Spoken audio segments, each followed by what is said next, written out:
कभी ऐसा लगता है कि जैसे एक ही पहिए पर भागे जा रहे हैं, मतलब दिन रात मेहनत, सैलरी भी बढ़ती है और फिर भी महीने के आखिर में सब कुछ वैसा का वैसा।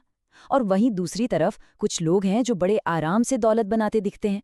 तो ये कोई जादू नहीं है, ना ही ये कोई किस्मत का खेल है। फर्क है सिर्फ एक चीज का, और वो है मानसिकता।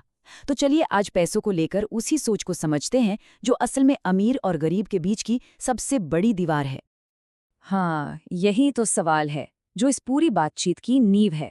आखिर ऐसा क्या राज है कि कुछ लोग लगातार अमीर होते जाते हैं, जबकि बाकी ज्यादातर लोग बस जिंदगी भर पैसों के लिए जूझते रहते हैं? देखिए, इसका जवाब ना किसी फैंसी डिग्री में है, ना ही किसी बहुत बड़ी नौकरी में। जवाब छिपा है एक बहुत ही सिंपल लेकिन गहरे फर्क में। और ये रहा वो फर्क, बिल्कुल साफ। एक सोच है जो कहती है भाई ज्यादा कमाना है तो ज्यादा घंटे काम करो, प्रमोशन ले लो, मतलब पैसे के लिए काम करो।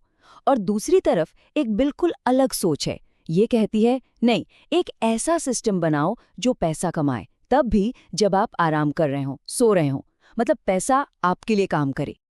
तो ये जो सोच का फर्क है ना, ये रॉबर्ट कियोसाकी की अपनी कहानी से आता है। सोचिए, उनके दो पिता थे। एक उनके अपने पिता, हाईली एजुकेटेड, पीएचडी, अच्छी भली सरकारी नौकरी, लेकिन हमेशा बिल और कर्ज की चिंता में। और दूसरे दूसरे थे उनके दोस्त के पिता, सिर्फ 8वीं पास, लेकिन हवाई के सबसे अमीर लोगों में से एक बन गए। कमाल की बात यह है कि दोनों ही मेहनती थे, दोनों ही समझदार थे। तो फर्क कहाँ था? फर्क था सिर्फ पैसों को लेकर उनकी सोच में, उनके फलसफे में। तो चलिए अब पहले उसूल को समझते हैं। अमीर मानसिकता वाले लोग एक बात बहुत अच्छे से जानते हैं कि दिन में तो सबके पास 24 घंटे ही होते हैं, है ना? कितनी भी मेहनत कर लो, अपना समय बेचकर कोई कभी अमीर नहीं बन सकता।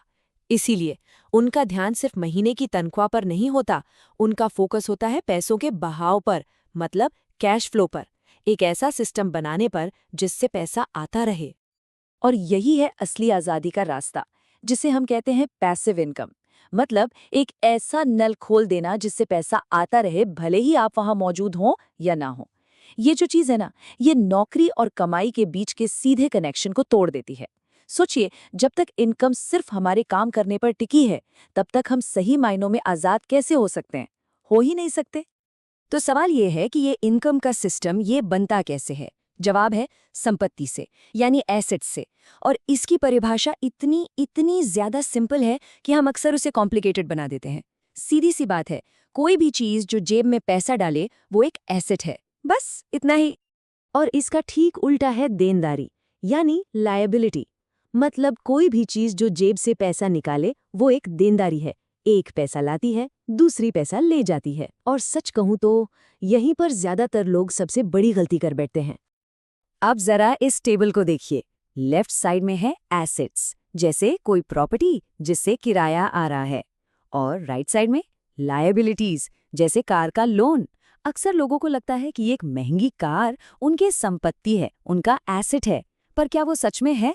सोचिए, शोरूम से निकलते ही उसकी कीमत गिर जाती है, ऊपर से हर महीने ईएमआई, मेंटेनेंस, वो तो जेब से लगातार पैसा निकाल रही है। तो वो एसेट कैसे हुई? वहीं वो किराया वाली प्रॉपर्टी, वो हर महीने जेब में पैसा डाल रही है।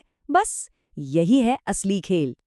और इसी फर्क से दूसरा बड़ा सिद्धांत निकल कर आता है। पूरी जिंदगी किसी और के सपने के लिए काम करने के बजाय अपने खुद के एसेट बनाने पर फोकस करना। अमीर लोग यही करते हैं। अपनी नौकरी के साथ साथ वो साइड में अपना बिजनेस, अपनी संपत्ति खड़ी करते हैं। वो मालिक बनते हैं, सिर्फ कर्मचारी नहीं। अब इसका मतलब ये कतई नहीं है कि भाई कल जाकर अपनी नौकरी छोड़ दो, बिल्कुल नहीं। देखिए, पहला स्टेप तो यही है कि अपना प्रोफेशन, अपनी नौकरी को सिक्योर रखें ताकि घर का खर्चा चलता रहे। लेकिन उसके साथ साथ दूसरा कदम उठाएं, अपनी कमाई से थोड़ा थोड़ा बचाकर साइड में एसेट्स बनाना शुरू करें। और फिर तीसरा, धीरे धीरे उसे बढ़ाएं जो पूरी तरह से आपका अपना हो। अच्छा, तो अपनी संपत्ति बनाने के लिए सबसे जरूरी चीज क्या है? पैसा? नहीं, पैसे से भी कहीं ज्यादा जरूरी है स्किल्स, यानी कौशल। असली दौलत आती है सेल्स, मार्केटिंग, कम्युनिकेशन जैसे हुनर से। ये एक ऐसी संपत्ति है ना जिसे कोई चुरा नहीं सकता, कोई छीन नहीं सकता। नौकरी चली जाएगी, बिजनेस शायद डूब भी जाए, लेकिन जो हुनर आपके पास है वो तो हमेशा हमेशा आपके साथ रहेगा। और ये बात हमें आखिरी और शायद सबसे जरूरी उसूल पर ले आती है। दौलत बनाने के लिए जो सबसे बड़ी संपत्ति चाहिए, वो ना तो जमीन है, ना सोना, ना ही स्टॉक मार्केट। वो एक चीज है जो हम सब के पास पहले से है। और वो है हमारा दिमाग। सोचिए, स्कूल कॉलेज हमें पैसे के लिए काम करना तो सिखा देते हैं, पर पैसा हमारे लिए कैसे काम करे, ये कौन सिखाता है? कोई नहीं। असली फाइनेंशियल एजुकेशन है लगातार सीखते रहने की आदत। किताबों से, एक्सपीरियंस्ड लोगों से, और हाँ, अपनी गलतियों से भी। याद रखिए, अपने दिमाग पर किया गया इन्वेस्टमेंट ही सबसे जबरदस्त रिटर्न देता है। अब एक बात आती है डर की। ज्यादातर लोग रिस्क क्यों नहीं लेते? क्योंकि उन्हें डर लगता है। पैसा डूबने का डर, फेल होने का डर। लेकिन अमीर मानसिकता वाले लोग, वो इस डर को बिल्कुल अलग नजरिए से देखते हैं। उनके लिए असफलता, फेलियर, सीखने की एक कीमत है, एक ट्यूशन फीस है। वो जानते हैं कि हर गलती उन्हें कुछ सिखाकर जाएगी, जो उन्हें अगली बार और ज्यादा स्मार्ट बनाएगी।